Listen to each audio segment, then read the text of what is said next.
Jesus. Hallelujah. எத்தனை பேர் உண்மையிலே ஏதாவது கற்றுக்கிட்டீங்க?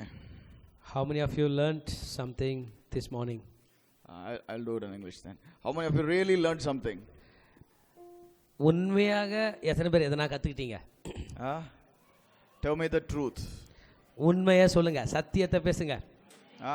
You really learned something? நிச்சயமா எதனா கற்றுக்கிட்டீங்களா? Hallelujah. Praise God. I think I don't need a translation. I don't feel that. சரியா? Thanks. பாஸ்டருக்கு ரொம்ப நன்றி. ஓகே, இந்த நேட்டிவ் லாங்குவேஜில் பேசுகிறதா ரொம்ப நல்லது இல்லை? Very good. இந்த வீடியோவில் பார்க்குறவங்க கொஞ்சம் கஷ்டப்படுவாங்க, பரவாயில்ல, அவங்களுக்கு ஆண்டவர் வேறு ஏதாவது விதத்தில் பேசட்டும். நீங்கள்லாம் ரொம்ப முக்கியம். பிரைஸ் காட், ஸ்தோத்திரம். இப்போ காலையிலேருந்து நிறைய விஷயங்கள் பார்த்தோம் இல்லையா? என்னென்ன பார்த்தோம்? வேதத்தில் முள் என்பது யாரை குறிக்கிறது? யாரை குறிக்குது? யாரை குறிக்குது? ஷப்போ.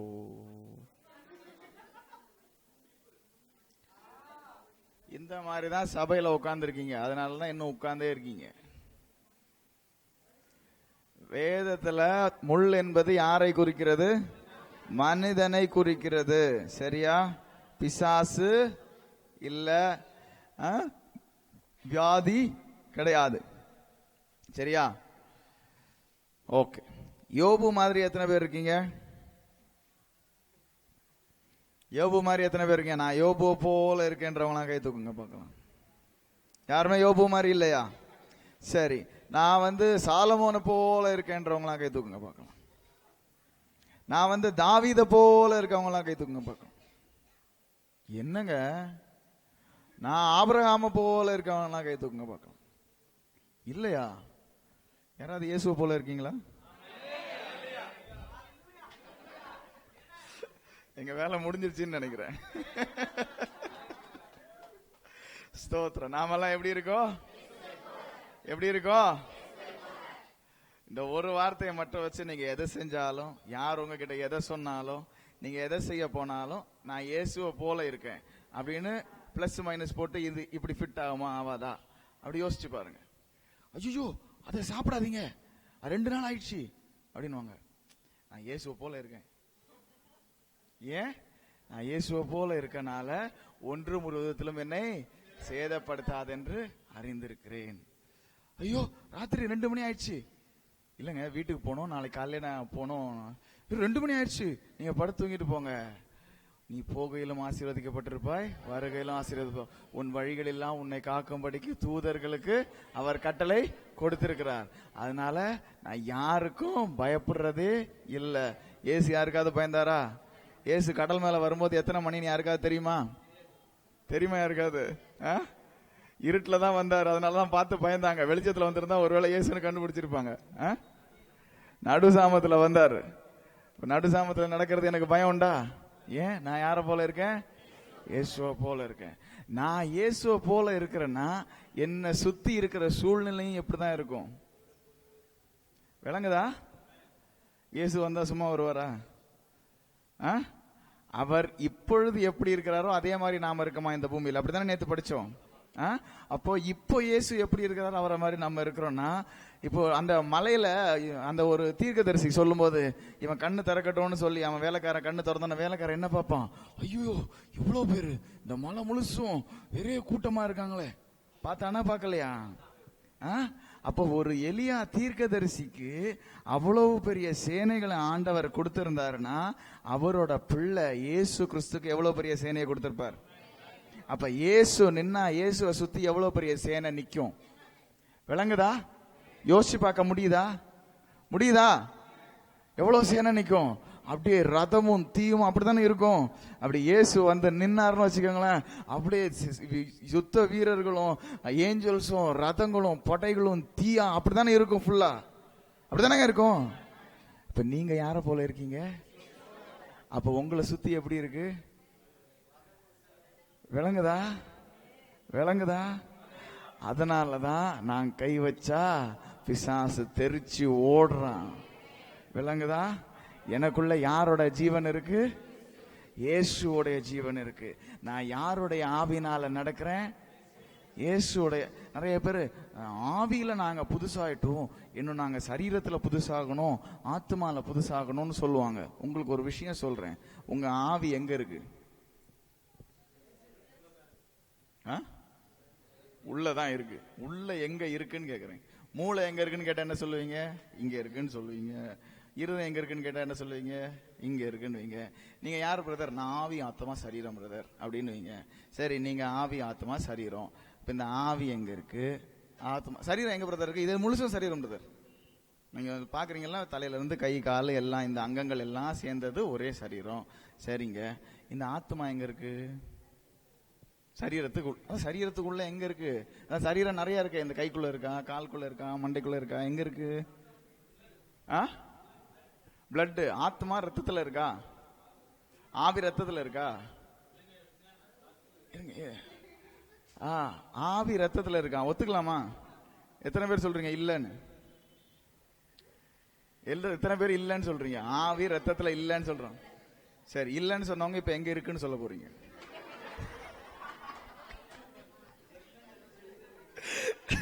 அதனாலதான் நாங்க தெரியலன்னு சொல்லிடுறோம். எல்லாத்துக்கும் ஒரே பதில், இப்படியே உட்காந்துருப்போம். என்ன?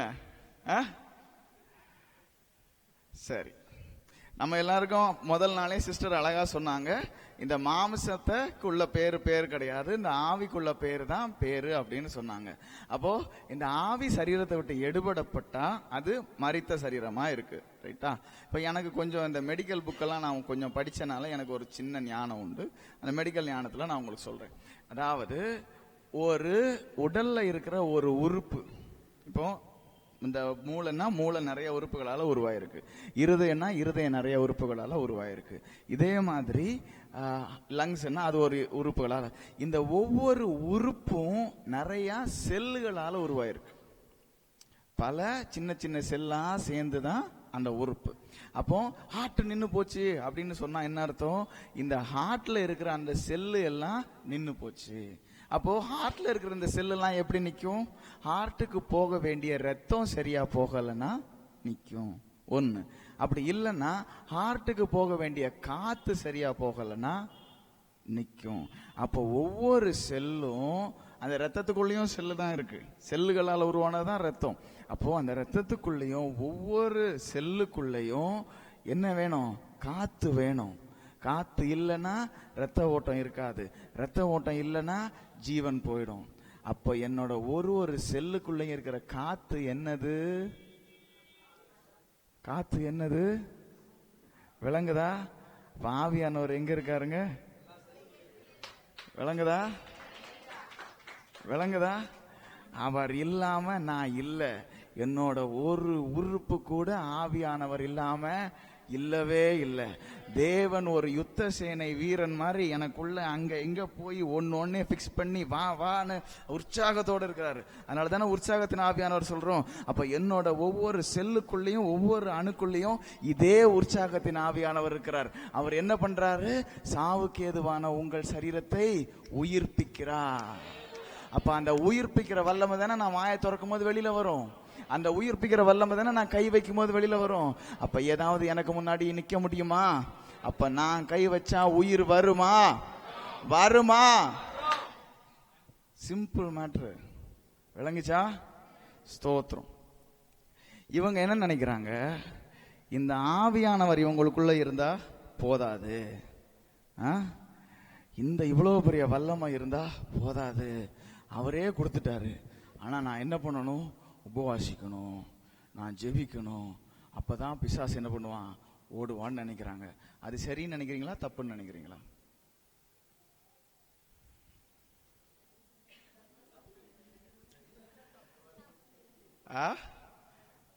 சரின்னு நினைக்கிறீங்களா தப்புன்னு நினைக்கிறீங்களா? நாம காலையில என்ன படிச்சோம்? லூக்கா 16, 17, 18 என்ன படிச்சோம்? வியாதியஸ்தர்கள் மேல் கை வைப்பார்கள், பிசாசுகளை துரத்துவார்கள். இவைகள் எல்லாம் என்னவா? அடையாளம். எதனால? நான் புதிய சிருஷ்டியா பிறந்தனால. ஒருவன் கிறிஸ்துவுக்குள் இருந்தால் அவன் புதிய சிருஷ்டியா இருக்கிறான். பழையன எல்லாம் ஒழிந்து போயின, எல்லாம் புதிதாயின. அடுத்த வரி, எல்லாம் தேவனிடத்திலிருந்து உண்டாயின. என்ன தேவனிடத்திலிருந்து உண்டாச்சு? எனக்குள்ள இருக்கிறது ஃபுல்லா ஆவியானவர் தானே. அவர் தானே என்ன நிறைச்சிருக்காரு. அவர் கொஞ்சமாவது ஒரு இடத்துல அதை விட்டு வைக்கிறாரா? இல்ல, அவர் தான் நிறைஞ்சிருக்காரு. அப்போ எனக்கு இயேசுவின் நாமத்தையும் இந்த பரிசுத்த ஆவியானவரின் பலத்தையும் தவிர வேற ஏதாவது தேவைப்படுமா? தேவைப்படுமா? படாது. சில பேர் சொல்றாங்க அதெல்லாம் போதாது, நீங்க உபவாசமும் செய்யணும், அப்பதான் பிசாசு உங்களுக்கு கீழ்ப்படிவான் அப்படின்னு சொல்றாங்க. அதுக்கும் வசனம் எடுத்து கொடுப்பாங்க. என்ன வசனம்? இந்த வகை பிசாசு.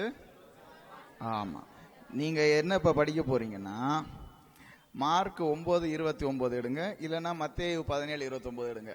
ரெண்டுத்துலயும் ஒரே விஷயம் தான் சொல்லப்பட்டிருக்கு. வாசிங்க.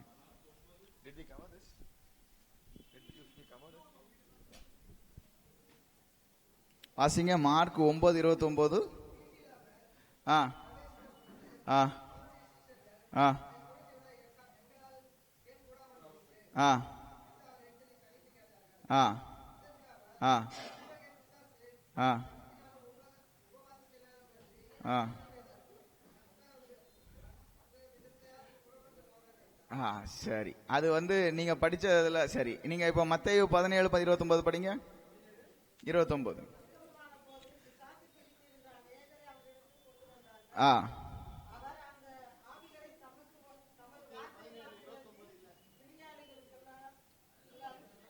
இல்லையா? ஆ வாசிங்க. Where is that? I need reference.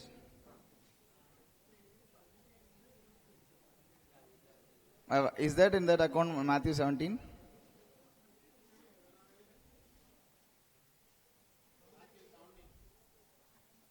வாசிங்க.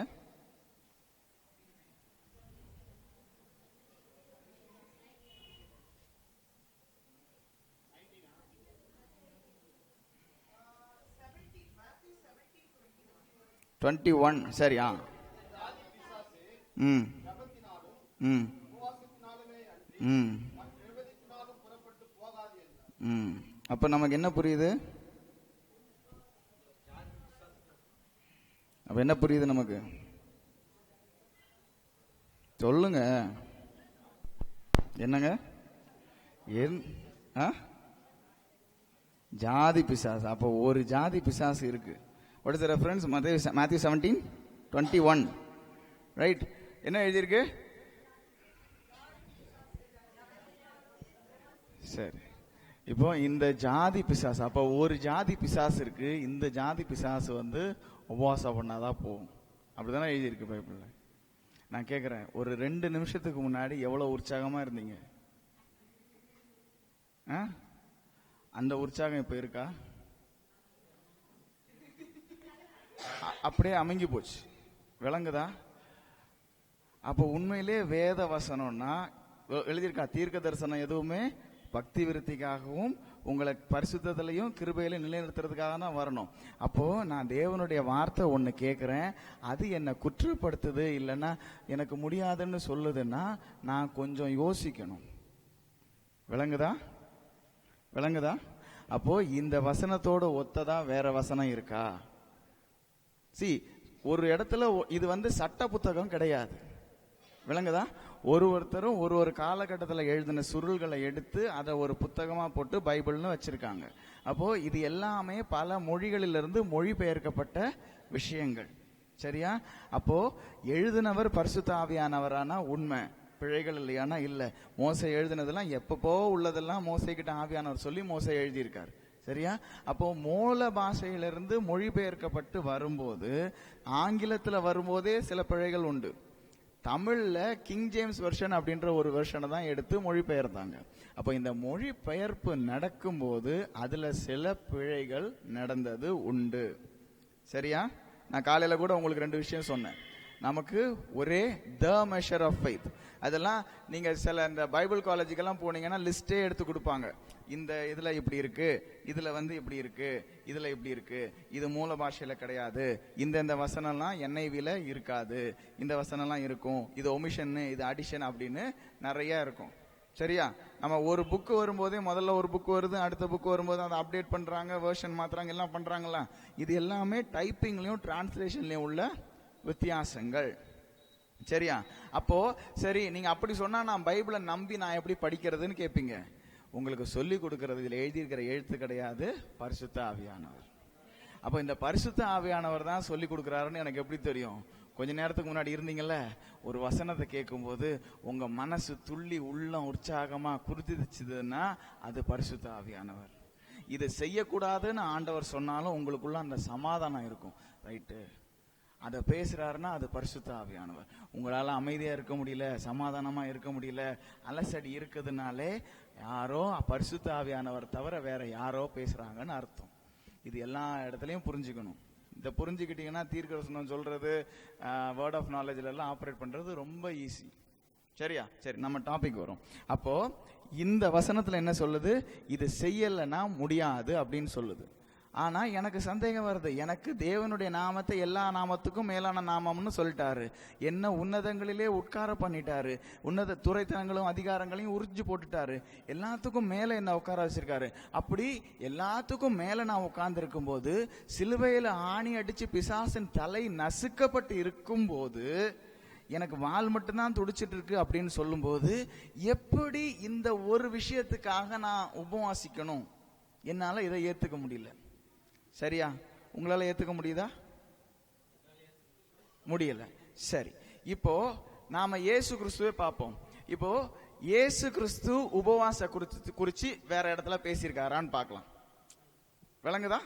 இப்ப இயேசு உபவாசத்தை குறிச்சு வேற இடத்துல பேசியிருக்காருன்னா அவர் அந்த இடத்துல உபவாசத்தை குறிச்சு என்ன பேசினாருன்னு பார்த்தா நமக்கு புரிஞ்சிடும். சரியா? மத்தேயு 9வது அதிகாரத்துக்கு போங்க. மார்க் 2, மத்தேயு 9, ரெண்டுத்துலயும் ஒரே விஷயம் தான் பேசப்பட்டிருக்கு. மத்தேயு 9ல 14வது வசனம், மார்க் 2ல 18வது வசனம் வாசிங்க. ஆ ஆ ஆ சரி. ஆ தமது வார்த்தையினால் துரத்தி. ஒரு சின்ன மேட்டர், அவர் என்ன சொன்னாரு? தமது, ஆமா, நிறைய அசுத்தாவிகளை கொண்டு வந்தாங்க. அந்த அசுத்தாவி எல்லாத்தையும் இவர் என்ன பண்ணாரு? வார்த்தையினால. அப்போ ஒரு வார்த்தை தான் சொன்னாரு, அந்த ஆவி எல்லாமே போயிடுச்சு. அப்போ ஒரு பிசாசை வச்சுக்கிட்டு 4 நாள் உட்கார்ந்துருந்தாரா? உட்கார்ந்து இருக்கல. அப்போ வார்த்தையினால் துரத்தினார். அப்புறம்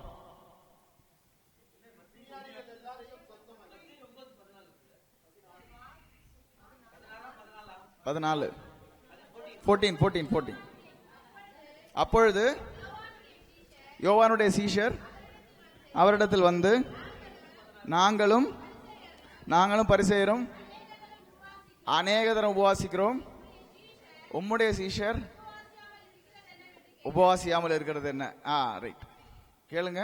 யார் உபவாசிக்கிறாங்களா? யோவானும் அவருடைய சீஷர்களும் உபவாசிக்கிறாங்க. இவங்கெல்லாம் யாரு? வேத பண்டிதர்கள். இவங்களுக்கு பைபிள் நிறைய தெரியும். இந்த ஜாஸ்தி பைபிள் நிறைய தெரிஞ்ச கூட்டம் தான் உபவாசிச்சுட்டு இருக்கும். இப்ப ஏன் அதான் நடக்குது?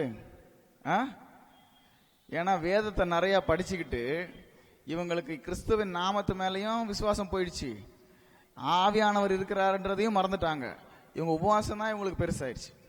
அதனால அவங்க என்ன கேட்கறாங்க? நாங்கெல்லாம் உபவாசிக்கிறோம்ல, அது என்ன உங்ககிட்ட இருக்கிறவங்க மட்டும் உபவாசிக்க மாட்டாங்க? அப்ப இயேசு என்ன சொல்றாரு பாருங்க.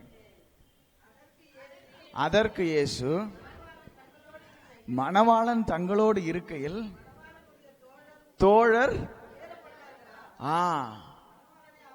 இங்க பாருங்க. அப்போ இயேசு என்ன சொன்னாரு? மணவாளன் அவங்க கூட இருக்கும்போது அவங்க உபவாசிக்க வேண்டிய அவசியம் இல்லை.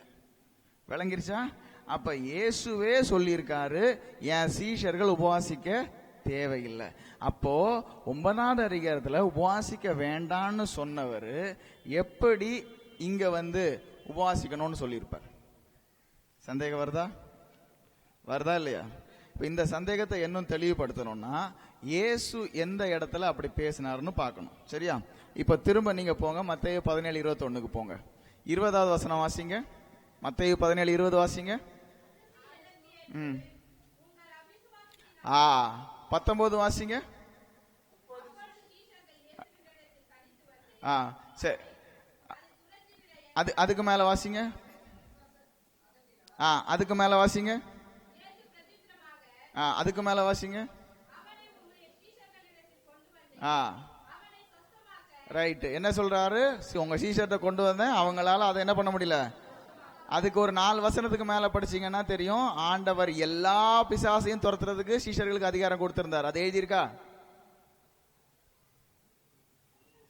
அவங்கள அனுப்பும்போது என்ன சொல்லி அனுப்புனாரு? சகல நோய்களையும் சகல எழுதியிருக்கா? சகலன்ற வார்த்தை அங்க இருக்கா? இருக்கா இல்லையா? எத்தனை வசனம்?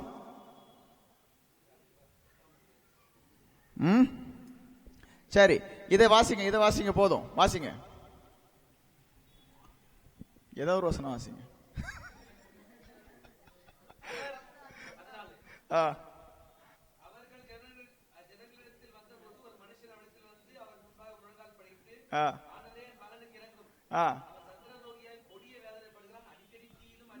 சரி.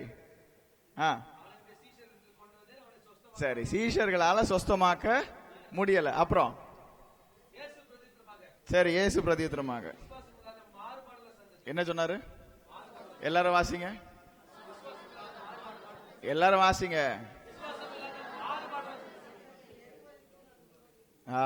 அப்போ சீஷர்களால துரத்த முடியலன்னு வந்து சொல்றாரு. சொன்ன உடனே அப்படியா, சரி சரி, இந்த வகை பிசாசு வந்து ஜெபம் பண்ணா வாசி தான் பண்ணா போவோம், பரவாயில்ல தம்பிகளா நீங்க போங்க நான் துரத்திக்கிறேன் அப்படி நான் சொன்னாரு. அப்படி நான் சொன்னாரு. திட்டினாரா இல்லையா? திட்டினாரா இல்லையா? எதுக்கு திட்டினாரு? அப்போ அந்த பிசாசை துரத்த முடியாம போனதுக்கு என்ன காரணம்? சீஷர்களுக்கு விசுவாசம் இல்ல. சரியா? அதுக்கப்புறம் இயேசு என்ன பண்ணாரு? உடனே அது இயேசு போய் உபவாசம் பண்ணிட்டு வந்தாரா? அவர் என்ன பண்ணாரு? பிசாசு அதட்டினாரு. இதை தவிர சீஷர்களை இயேசு மத்த இடத்துலயும் திட்டிருக்காரு. எங்க திட்டினாரு? கப்பல்ல போகும்போது திட்டினாரு. எதுக்கு திட்டினாரு? விசுவாசம் இல்லாததுக்கு திட்டினாரு. அதே மாதிரி இன்னொரு இடத்துல எல்லாரையும் சேர்த்து திட்டிருப்பாரு. எதுக்கு திட்டினாரு? எந்த இடத்துல? காட்டு புஷ்பத்தை பாருங்க, இந்த குயிலையும் பறவையும் பாருங்க, அதுக்கெல்லாம் போடுறேன், நீங்க அடுத்த நாளை பத்தி கவலைப்பட்டுட்டு இருக்காதீங்க. அஞ்ஞானிகள் இவளை தேடுறதுனால எதுக்கு திட்டினாரு? விசுவாசம் இல்லாததுக்கு தான் திட்டினாரு. விளங்குதா?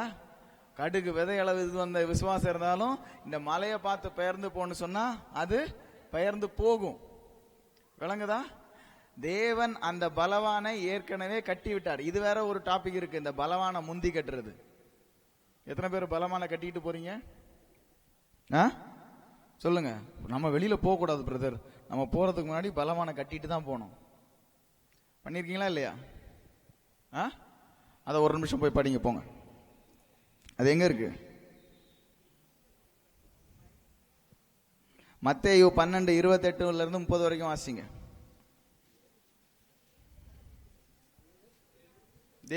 மத்தேயு 12:28 வரைக்கும் வாசிங்க. ஆவியினாலே துரத்துகிறபடியால் தேவனுடைய ராஜ்யம். அப்புறம் கட்டினால் ஒழிய. சரி, அப்போ இயேசு பிசாசுகளை துரத்துறதுனால என்ன ஆகுது? அவனுடைய ராஜ்யம் குறையுது. யார பத்தி பேசுற அந்த இடத்துல? பிசாசுடைய ராஜ்யத்தை பத்தி பேசுறாரு. அப்போ வியாதியஸ்தரை சொஸ்தப்படுத்தும் போதும் விடுதலை கொடுக்கும் போது யாருடைய ராஜ்யம் அழிக்கப்படுது? பிசாசுடைய ராஜ்யம் அழிக்கப்படுது. இயேசு கிறிஸ்து சிலுவையில யார ஜெயிச்சாரு? பிசாச ஜெயிச்சாரு. சரியா? அப்போ இயேசு கிறிஸ்து அவன் தலையை நசுக்கினாரா இல்லையா? அப்ப பலவான் கட்டப்பட்டானா இல்லையா? விளங்குதா? பலவானை இயேசு கட்டிட்டாரு. இப்ப இருக்கிறது என்னது? வால் மட்டும்தான் ஆடிக்கிட்டு இருக்கு. அது நிறைய பேர் பிரசங்கம் பண்ணி கேட்டிருப்பீங்க. இயேசு என்ன சொல்றாரு? பலவானை கட்டுறதுக்கு தான் நான் வந்தேன், நான் வந்தது முடிஞ்சிருச்சு, இனி நீங்க இருக்கிறவங்க என்ன பண்ணீங்க? வீட்டுக்குள்ள இருக்கிறதெல்லாம் கொள்ளை அடிச்சுட்டு வாங்க. அதனால எழுதிருக்கிறதுல. விளங்குதா? விளங்குதா? அப்போ நாம ஒன்னும் பெருசா கட்ட வேண்டிய அவசியம் இல்ல. கட்ட வேண்டியதெல்லாம் யார் கட்டினா? யார் கட்டினா? இயேசு கிறிஸ்து கட்டினார்.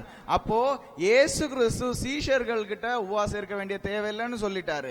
இங்க வந்து என்னது துரத்த முடியாம போனப்போ இயேசு கிறிஸ்து சொன்னாரு, உங்க மாறுபாடுள்ள சந்ததின்னு அர்த்தம் தெரியுமா? மாறுபாடுக்கு அர்த்தம் தெரியுமா? தெரியாதா? தெரியாது.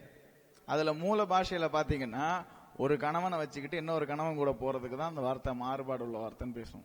அப்போ இப்படி மோசமான ஒரு வார்த்தையை கொடுத்து திட்ட வேண்டிய அவசியம் உண்டா? உங்க பிள்ளைகிட்ட காலையில வேணாம் துணியெல்லாம் துவைக்க தேவையில்ல, நான் துவைச்சிக்கிறேன்னு சொல்லிட்டு நீங்க ஆபீஸ் போயிட்டு சாயந்தரம் வந்து தூக்கி போட்டு அடிப்பீங்களா அவனை? ஏன்டா துணியை துவைக்கல? எத்தனை அப்பா அம்மா அப்படி செய்வீங்க? இயேசுவே சொன்னார், அவங்க என் கூட நான் இருக்கிற வரைக்கும் அவங்க என்ன பண்ண தேவையில்ல, உபவாசம் இருக்க வேண்டிய தேவை கிடையாது சொன்னாங்களா இல்லையா? அப்போ மணவாளன் எடுத்துக்கொள்ளப்பட்ட நாள் வரும், அப்போ உபவாசிப்பாங்கன்னு சொன்னார். அப்போ இந்த வகை நான் கேட்கிறேன், இந்த வகை பிசாசு நிறைய பேர் மணவாளன் எடுத்துக்கொள்ளப்பட்டாரு அப்படின்வாங்க, அதுக்கு அடுத்தது இந்த வகை பிசாசுன்னு வாங்க. உங்கள்ட்ட எல்லாத்தையும் ஒரு கேள்வி கேட்கிறேன், உபவாசம் பெருசா இயேசுவின் நாமம் பெருசா?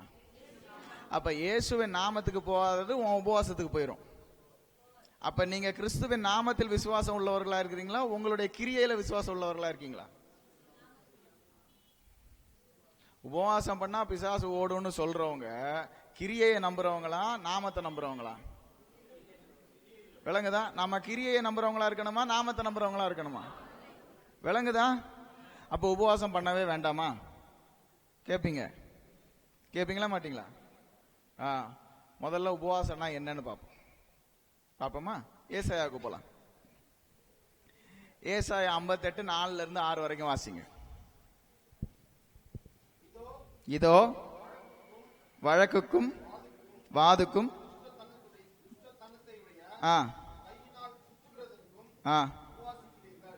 எதுக்கு? சரி, அப்புறம்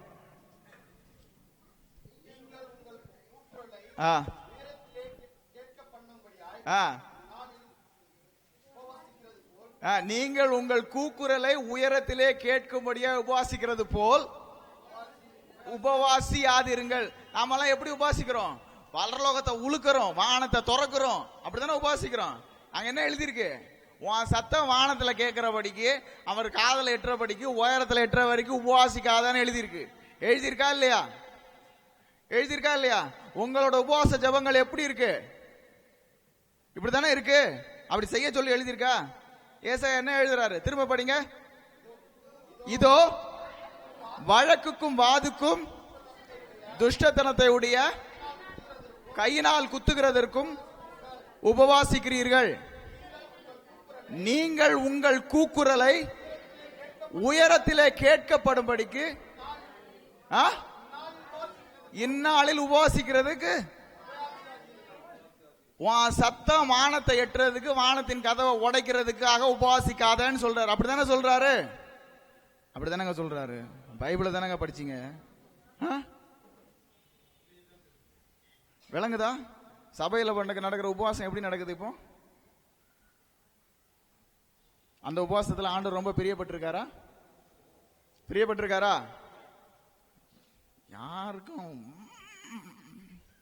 அப்படிதான் இருக்கும். சத்தியம் வரணும்ல, விடுதலை எப்ப வரும்? இப்படிலாம் தோணுனாதான் விடுதலை வரும். சரி, அடுத்தது என்ன சொல்றாரு படிங்க. மனுஷன் தன் ஆத்மாவை ஒடுக்குகிறதற்கும் தலை வணங்கி ரட்டிலும் சாம்பலிலும் படுத்துக் கொள்ளுகிறதும் எனக்கு பிரியமான உபவாசம் இருக்குமோ? நீ உன் மனசை கஷ்டப்படுத்தி நீ சாம்பல்ல உட்காந்து ரெட்டு உடுத்தி இப்படி கஷ்டப்படுறது எனக்கு பிரியம்னு நீ நினைக்கிறியா? அப்படிதானே கேட்கிறாரு. சத்தம் போட்டு கூப்பாடு போட்டு சாம்பல்ல உட்காந்து ரெட்டை உடுத்தி அப்படியெல்லாம் இருக்கிறது என்ன பிரியப்படுத்தும் நினைக்கிறியா? நான் என்ன இந்த கல்லும் மண்ணுமா? சாட்டையால் அடிச்சுக்கோ, அப்படி பண்ணு இப்படி பண்ணு, இங்க உருளு, முள்ளு மெத்தையில படு, கல்லு மெத்தையில படு, அப்படிலாம் சொல்றதுக்கு நான் அப்படிப்பட்ட மோசமான கடவுளா? அதுதானே கேட்கிறாரு. அப்போ தேவனை பிரியப்படுத்துறதுக்கு நீங்க சத்தம் போட்டு கூப்பாடு போட்டு அழுது கூக்குரல் விட வேண்டிய அவசியம் என்ன? அதான் அந்த வசனத்துல கேட்கிறாரு. விளங்குதா? ஆண்டவர் என்னமோ இப்படி கோவப்படுத்தி உட்கார்ந்து இருக்கிற மாதிரி இவங்க உபவாசம் பண்ணி சேர உலுக்கி நீ உலுக்கிட்டப்பா, எனக்கு லேசா அசைவு தெரிஞ்சிச்சு, இப்ப நான் உனக்கு ஏதாவது தாரேன் அப்படி நான் இறங்கி வர்றாரு ஆண்டவர். விளங்குதா? உங்க சத்தத்தை உயர்த்துறதுனால ஆண்டவர் கேட்பாருன்னு தயவு செஞ்சு நினைக்காதீங்க. விளங்குதா? அடுத்த வசனம் படிங்க. அக்கிரமத்தின் கட்டுகளை அவிழ்க்கிறதும் நுகத்தடியின் பிணையங்களை நெகிழ்கிறதும் நெருக்கப்பட்டிருக்கிறவர்களை விடுதலையாக்குகிறதும் சகல நுகத்தடிகளையும் உடைத்து போடுகிறதையும் பசியில் உள்ளவனுக்கு உன் ஆகாரத்தை பகிர்ந்து கொடுக்கிறதிலும் துரத்துண்ட சிறுமையானவனுக்கு வீட்டிலே சேர்த்துக் கொள்கிறதற்கும் வஸ்திரம் இல்லாதவனை கண்டால் அவனுக்கு வஸ்திரம் கொடுக்கிறதற்கும் உன் மாம்சமானவனுக்கு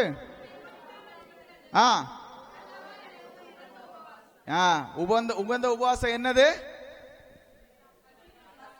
இயேசு சொன்னாரா, நான் பசியா இருந்தேன் நீங்க என்ன பார்க்க வரல, நான் வியாதியா இருந்தேன் நீங்க என்ன பார்க்க வரல, நான் சிறைப்பட்டு இருந்தேன் நீங்க என்ன பார்க்க வரல, வெளியே போங்கன்னு சொன்னாரா சொல்லலையா?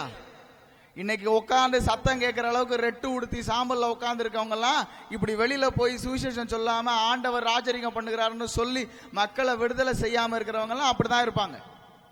போவாங்களா போக மாட்டாங்களான்னு தெரியாது.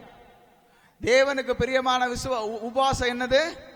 நேத்து போய் பண்ணிட்டு வந்தீங்கல்ல, அதுதான் ஆண்டவருக்கு பிரியமான உபவாசம். நீங்க போய் சுகம் கொடுக்கும்போது அவங்க கண்ணில் இருந்த சந்தோஷத்தை பார்த்தீங்களா? யாரால கொடுக்க முடியும் அதெல்லாம்? பவுல் எழுதுறாரு, இப்படிப்பட்ட மகிமை the carry in earthen vessels such a great glory. இவ்வளவு பெரிய மகிமையை நம்ம மண்பாண்டங்களில் சுமந்துகிட்டு இருக்கோம். எழுதுறாரா இல்லையா? அப்ப இந்த மண்பாண்டங்களுக்குள்ள இருக்கிற தேவ மகிமையை நம்ம வெளியில கொண்டு போய் காட்டி சிறைப்பட்டவங்களை விடுதலையாக்கி வியாதிப்பட்டவங்களை சுகப்படுத்தி வஸ்திரம் இல்லாதவங்களுக்கு வஸ்திரம் கொடுத்து வீடு இல்லாதவங்களுக்கு வீடு கொடுத்து அப்படி உன்னுடைய வாழ்க்கையை வாழ்வாயானால் அது உபவாசிக்கிறது. அதுதான் தேவனுக்கு பிரியமான விசுவாசம். உன் ஆத்மா வாழ்ந்து எல்லாவற்றிலும் நீ சுகமா இருப்பாயாக சொல்ல. உன் ஆத்மா எல்லாம் வாழ்கிறது போல நீ எல்லாவற்றிலும் வாழ்ந்து சுகமா இருப்பாயாக. அப்ப நான் என் வயிற்ற பட்டினி போட்டு நான் காலியா கிடக்கிறது ஆண்டவருக்கு பிரியமான உபவாசம் அல்ல. விளங்குதா? உபவாசம் இருக்கணும்னு யாராவது வீட்டை பூட்டி போட்டு இருக்கிறவங்க, நான் வெளியில போங்க, வீட்டை பூட்டிட்டு போய் 4 பேருக்கு சுகம் கொடுங்க. வியாதி இல்லாதவங்கள, வியாதியில இருக்கிறவங்கள வியாதியில இருந்து வெளிப்படுத்துங்க. பிசாசு பிடியில இருக்கிறவங்கள வெளியே போன பிசாசு துரத்தி அவனை விடுதலை பண்ணுங்க. பசி இல்லா இருக்கிறவங்களுக்கு சாப்பாடு கொடுங்க, வீடு இல்லாதவங்களுக்கு வீடு கொடுங்க. அது தேவனுக்கு பிரியமான உபவாசமா இருக்கும். உங்களை நீங்க ஒடுக்கணும்னு ஆண்டவர் என்னைக்குமே எதிர்பார்க்கறது இல்ல. உங்க பிள்ளை 2 நாள் பட்னியா இருந்தா உங்களுக்கு பிடிக்குமா? பிடிக்குமா?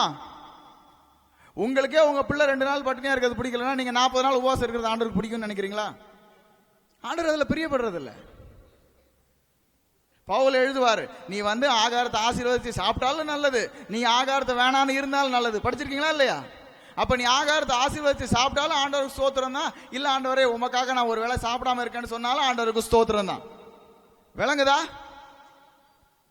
உபவாசம் என்பது ஆண்டவருக்கு சரி, ஆண்டவர் இன்னைக்கு நான் உபவாசம் இருக்கேன் அப்படின்னு ஒரு பிரியத்துல நீங்க சொல்லி உபவாசம் இருந்தா, அதுலயும் சொல்லியிருக்காரு உபவாசத்துல இருக்கும்போது எதுல எழுதியிருக்கு, மத்தேயு 6:16 நினைக்கிறேன். நீங்க உபவாசத்துல இருக்கும்போது தலைமயிர் கொலையாமலும் உன் முகத்துல முகம் வாடாமலும் நீ இருக்கணும்னு இருக்காரு. அப்ப நீ உபவாசிக்கிறதே எவனுக்கும் தெரியக்கூடாது. நீ என்ன பண்ற? உபவாச கூட்டம்னு போடுற. ஐயோ வேணாம், நான் அங்கெல்லாம் போல. அப்படிதானே இருக்கு. இவங்க உபவாசிக்கிறனால ஆண்டவர் இறங்கி வந்துருவாராம். அவர் இன்னும் இறங்கி வரல. அவர் 2016 வருஷத்துக்கு முன்னாடியே இறங்கி வந்துட்டாரு. இறங்கி வந்தவர் ஏறி போயிட்டார். இன்னைக்கு நாம அவரை மாதிரி பூமியில இருக்கோம். அவரை மாதிரி நாம பூமியில நடக்கும் போது நாம் உபவாசிக்கிறவர்களா இருப்போம். எத்தனை பேர் இந்த உபவாசத்தை செய்வேன்னு சொல்றீங்க? கை தூங்க பார்க்கலாம். செய்வீங்களா? நெருக்கப்பட்டவர்களை விடுதலை ஆக்குவீங்களா? வியாதிப்பட்டவர்களை சுகப்படுத்துவீங்களா? பசி உள்ளவனுக்கு ஆகாரம் கொடுப்பீங்களா? வீடு இல்லாதவனுக்கு வீடு கொடுப்பீங்களா? அதை செய்வீங்கன்னா நீங்க தேவனுக்கு பிரியமான உபவாசம் செய்கிறவர்களா இருப்பீர்கள். ஹல்லேலூயா. எந்த வகை பிசாசும் என் இயேசுவின் நாமத்துக்கு மேல உயர்ந்த பிசாசே கிடையாது. எல்லா நாம் வானத்திலும் பூமியிலும் பூமிக்கு கீழும் சகல நாமங்களிலும் மேலான நாமம் இயேசுவின் நாமம். அப்படி இருக்கும்போது இந்த வகை பிசாசு எப்படி உபவாசத்தினால போவாதுன்னு சொல்ல முடியும்? அந்த வசனம் தப்புன்னு விளங்குதா? விளங்குதா? பைபிள்ல எழுதி இருக்குல்ல, போய் கிரீக்கு ஹீப்ரூன்னு எடுத்து தேடி படிச்சு பாருங்க, உங்களுக்கு அதுக்கு மேல புரியும். சரியா? சரி, ஓகே, எல்லாம் ஓகே பிரதர். ஆனா இயேசு கிறிஸ்து அவர் வீட்டில் அவர் சொந்த ஊர்ல அவரால் சுகப்படுத்த முடியல. அதுக்கு என்ன பதில் சொல்றீங்க? என்ன பதில் சொல்றீங்க? யாரோட விசுவாசம்? இத சொல்லி கொடுத்தாங்களா இல்லையா? சொல்லி கொடுத்தாங்களா? என்ன சொல்லி கொடுத்தாங்க? அப்போ இயேசு அந்த இடத்துல அநேக அற்புதங்களை செஞ்சாரு. அவரை தேடி அவர்கிட்ட யாரெல்லாம் வந்தாங்களோ அவங்க எல்லாருக்கும் என்ன பண்ணாரு? இயேசு சுகம் கொடுத்தாரு. அவர் பேசினதா இன்னும் இவ்வளவு அழகா பேசுறாரு, இவன் எங்க வீட்டுல இவன் இங்க கிடந்தவன் இவன் எப்படி இப்படிலாம் பேசுறான்னு வியந்தாங்க. அதனால அவங்க இடரல் அடைஞ்சாங்க. ஆனா யாரெல்லாம் அவரை தேடி வந்தாங்களோ அவங்க எல்லாருக்கும் இயேசு என்ன பண்ணாரு? விடுதலை கொடுத்தார். அப்போ இயேசு விடுதலை கொடுக்கிறத என்னது மற்றவங்களுடைய விசுவாசம் என்ன பண்ணல? தடை செய்யவில்லை. விளங்குதா?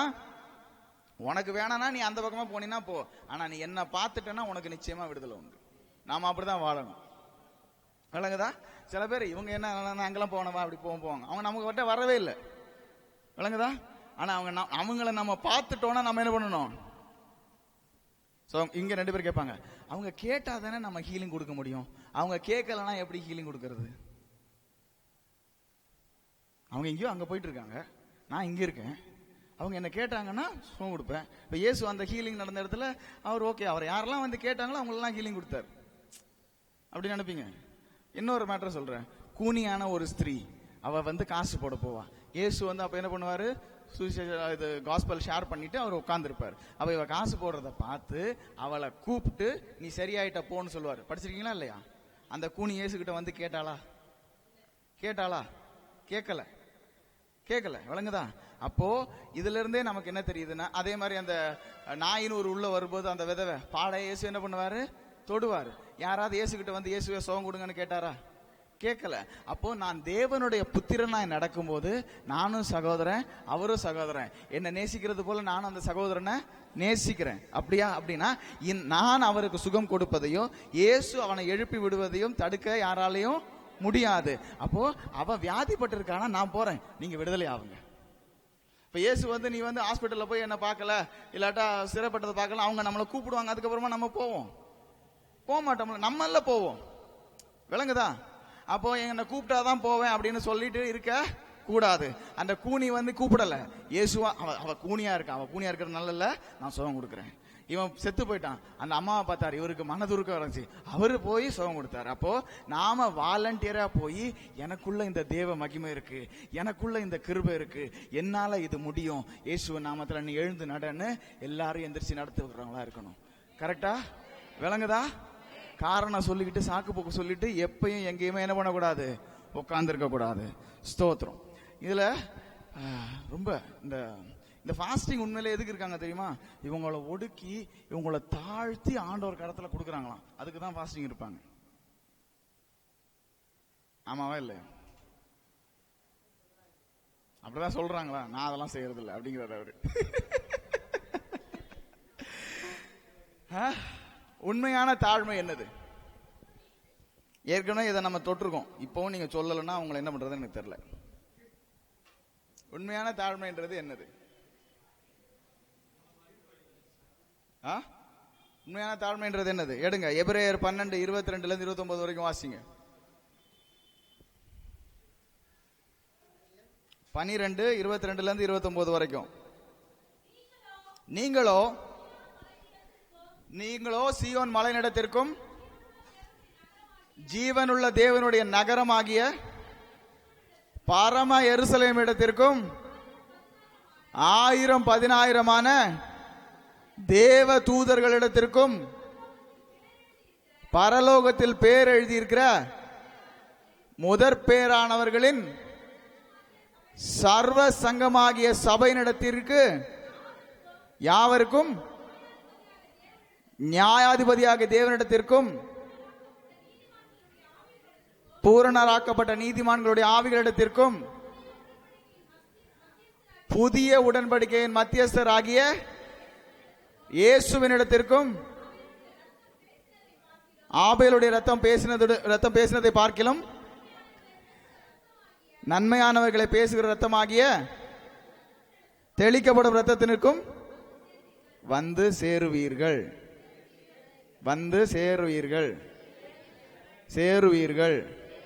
கிறிஸ்து வரும்போது, அவர் மகிமையில் வரும்போது உங்களை கொண்டு போய் சேர்ப்பார். எங்க வந்தீங்களா? அதுல ஒரு வரியையும் உட்கார்ந்து வாசிங்க. ஒரு நாள் முழுசும் பிரசங்கம் பண்ணலாம். எப்படி இருக்கு தெரியுமா? அது மட்டும் புரிஞ்சா போதும். அது மட்டும் புரிஞ்சா போதும். எவ்வளவு தூதர்கள் எவ்வளவு பேரா? 1000 10,000. எந்த மலையா? எந்த நகரமா? யாரு கிட்டயா? எந்த ஆட்டுக்குட்டி கிட்டயா? அங்க நீங்க என்ன பண்ணிட்டீங்களா? வந்து எப்ப வந்தீங்க? எப்ப வந்தீங்க? இயேசு கிறிஸ்துவ என்னைக்கு ஏத்துக்கிட்டீங்களோ அன்னைக்கே சியோன் மலைக்கு வந்துட்டீங்க. தேவனுடைய நரகத்துக்கு வந்துட்டீங்க. சாரி, தேவனுடைய நகரத்துக்கு வந்துட்டீங்க. வேற எங்க வந்தீங்க? 1000 10,000 சூதர்கள் மத்தியில வந்தீங்க. விசுவாசிகள், மரித்து போன பரிசுத்தவான்களுடைய கூட்டத்துக்கு வந்துட்டீங்க. வந்துட்டீங்களா இல்லையா? அப்ப என்ன சுத்தி யார் இருக்கா? தேவனுடைய நகரம் இருக்கு. என்ன சுத்தி தூதர்கள் இருக்காங்க. என்ன சுத்தி இத்தனை பரிசுத்தவான்கள். we are surrounded by the cloud of witness அப்படின்னு பவுல் எழுதுற தெரியுமா? பரிசுத்தவான்களுடைய மேகம்னு. உடனே இவங்க மேகத்தை தேடி மேகத்தை வேற உடச்சிக்கிட்டு இருக்கிறாங்க. அங்கதான் ஏற்கனவே வந்துட்டீங்களா, அப்புறம் ஏன் அதை வேற உடச்சிக்கிட்டு இருக்கீங்க? சோ நாம அங்க என்ன பண்ணிட்டோம்? வந்துட்டோம். விளங்குதா? வந்து சேர்ந்தாச்சு. சொல்லுங்க. நான் எங்க இருக்கேன்? சென்னையில இருக்கேன்னு சொல்லக்கூடாது. தேவனுடைய பரிசுத்த நகரத்துல இருக்கேன். வந்து சேர்ந்தாச்சு. தேவனுடைய சியோன் மலையில. மலைக்கு ஏறுறாங்க இவங்க சில பேர். நம்ம எங்க வந்தாச்சு? மலைக்கு ஏறியாச்சு. கரெக்டா தப்பா? சரி, வந்தாச்சு. இதுல சந்தேகம் வேணாம். ரொம்ப இதுல எல்லாம் பேச வேணாம். ரொம்ப நேரம் ஆகும். நீங்க வீட்டுல போய் தயவு செஞ்சு இதெல்லாம் படிங்க. இப்ப நான் இங்கதான் இருக்கேன், நான் இப்படிதான் இருக்கேன். உங்களை ஆவியானவர் ரொம்ப இன்னும் உந்தி உந்தி எடுப்பாரு. ரொம்ப உற்சாகமா இருக்கும். வேதத்தை இப்படிதான் தியானிக்கணும். சரியா? சரி, வந்து சேர்ந்தீங்க. அடுத்தது என்ன ரத்தமா? ஆபேலின் ரத்தம் பேசுகிறதை பார்க்கிலும் நன்மையானவைகளை பேசுகிற ரத்தமை ஆகிய தெளிக்கப்பட்ட ரத்தத்திற்கும் வந்து சேர்ந்தீர்கள். அதுக்கு அடுத்த வசனம். பேசுகிறவருக்கு நீங்கள் செவி கொடுக்க மாட்டோம் என்று விலகாதபடிக்கு எச்சரிக்கையா இருங்கள். எதுக்கு எச்சரிக்கையா இருக்கணும்? பேசுகிறவர். யாரு பேசுகிறவர்? சரியா? பேசுகிறவர். என்ன? பேசுகிறவருக்கு நீங்கள் செவி கொடுக்க மாட்டோம் என்று விலகாதபடிக்கு எச்சரிக்கையா இருங்கள். அப்ப நான் எதுக்கு எச்சரிக்கையா இருக்கணும்? ஐயோ, பிசாசு வந்து என்ன அடிச்சிட போறான். ஐயோ, நான் வெளியில போனா விழுந்துட போறேன். பஸ்ல போவேனா, கார்ல போனா, ட்ரெயின்ல போவேனா, பிளைட்ல போவேனா, அது நடந்துடக்கூடாது, இதை குடிச்சிடக்கூடாது, அதை சாப்பிடக்கூடாது. இப்படி எச்சரிக்கையா இருக்க சொல்லல. பேசுகிறவர் என்ன பேசுகிறாரோ அதை செய்யாதபடிக்கு, அதுக்கு முரணா நீ பேசாதபடிக்கு எச்சரிக்கையா இரு. விளங்குதா? இப்போ இந்த ரத்தம் என்ன பேசுதுன்னு எனக்கு தெரியணும். அந்த ரத்தம் பேசுறதுக்கு முரணா நான் பேசக்கூடாது. ரத்தம் என்ன பேசுது? உனக்குள்ள தேவனுடைய ஆவியானவர் இருக்காரு, நீ கை வச்சா சுகம் நடக்கும். நான் ஒண்ணு, அது எப்படி பிரதர்? நீ சொன்னா பிசாசு ஓடும், அது எப்படி பிரதர்?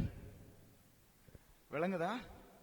நீ சியோன் மலைக்கு வந்துட்ட, பரிசுத்த நகரத்துல இருக்க.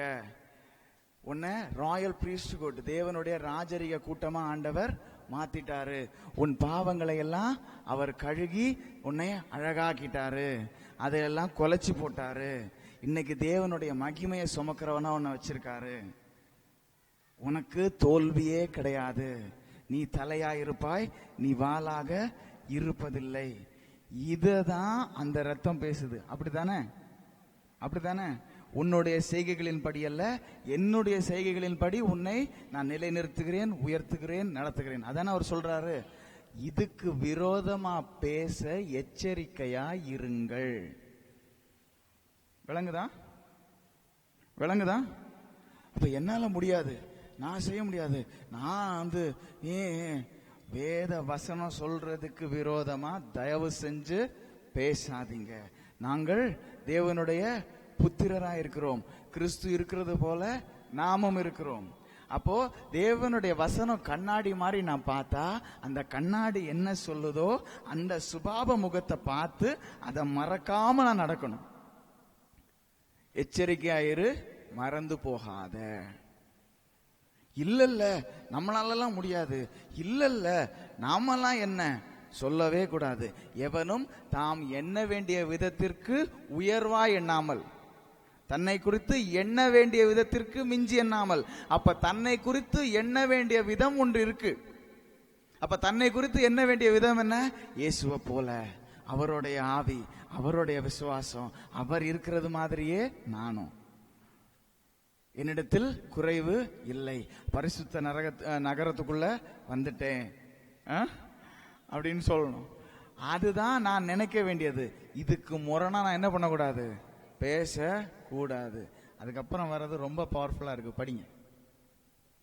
ஏனெனில் பூமியிலே பேசினவருக்கு, ஏன்பா ரொம்ப கீழே போறீங்க? பூமியிலே பேசினவருக்கு செவி கொடாமல் என்று விலகினவர்கள் தப்பி போகாமல் இருக்க, பரலோகத்திலிருந்து பேசுகிறவரை நாம் விட்டு விலகினால் எப்படி தப்பிப்போ? விளங்குதா? அப்போ ஆண்டவர் உன்னை பரிசுத்தமாக்கி இருக்காருன்னா, ஆமா ஆண்டவரே நான் பரிசுத்தம் தான். நீ கை வச்சா ஹீலிங் நடக்கும்னா, ஆமா ஆண்டவரே கை வச்சா ஹீலிங் நடக்கும். விளங்குதா? நீ ராஜரிக கூட்டம்னா, ஆமாண்டவரே ராஜரிக கூட்டம். நீ சியோன் மலைக்கு வந்துட்டேன்னா, ஆமாண்டவரே சியோன் மலைக்கு வந்துட்டேன். பரிசுத்த வான்களுடைய கூட்டத்துக்குள்ள, அந்த மத்தியத்துக்குள்ள வந்துட்டேன்னா, ஸ்தோத்திர ஆண்டவரே நான் வந்துட்டேன். உன்னை சுத்தி ஏஞ்சல்ஸ் இருக்காங்கன்னா, அல்லேலூயா நன்றி தகப்பனே. இதுதான் நான் சொல்லணும். எனக்கு இப்படி இல்ல தோணுது, எனக்கு அங்கல்ல இருக்கு, நான் இப்படி இல்ல நினைச்சேன், எனக்கு அவங்க அப்படி இல்ல சொன்னாங்க, இதெல்லாம் பேசாத. விளங்குதா? விளங்குதா? ரொம்ப சுவையான ஒரு விஷயத்த கொஞ்சம் ஹார்டா இந்த வசனத்துல சொல்லியிருக்காரு. அவ்வளவுதான் மேட்டர். விளங்குதா? ஓகே. அப்போ நாம எங்க இருக்கோம், எங்க வந்திருக்கோம், நம்மளால என்ன செய்ய முடியும்னு தெரியணும். நான் கை வச்சா வியாதி போகுது, நான் சொன்னா பிசாசு ஓடுது, நான் அந்நிய பாஷையில பேசுறேன்னா, அது தேவன் எனக்குள்ளாக வைத்த இந்த திவ்ய சுபாவம். நாம we have become partakers of divine nature. தேவனுடைய திவ்ய சுபாவத்துக்கு பங்குள்ளவர்களாய் படிச்சிருக்கீங்களா? அப்போ அவருடைய கேரக்டருக்கு அவர் நம்மளை என்ன பண்ணிட்டாரு? பங்குள்ளவர்களா மாத்திட்டாரு. அப்போ உண்மையிலே தாழ்மைன்றது என்னது?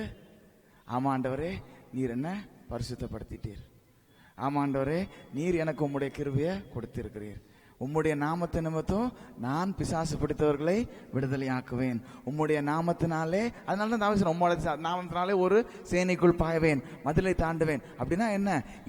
என்னை எதுவும் செய்ய முடியாது. நான் மற்றவங்களுக்காக நிற்பேன், என்னுடைய சகோதரர்களை நான் தூக்கி விடுகிறவனாய் நிற்பேன். என்ன பார்த்துக்கிட்டு எனக்கு முடியல, எனக்கு இந்த குறை இருக்கு, நான் இன்னும் அதை செய்யணும்னு சொல்லிட்டு இருக்காம, என்னை தேவன் மாற்றி இருக்கிறார். அவர் சொன்னதுக்கு விரோதமாக பேசாமல், அவர் என்னை நிறுத்தின இடத்திலிருந்து நான் எல்லாரையும் தூக்கி விடுறேனா இருப்பேன். அப்படி போவோமா? ஹalleluya, praise God.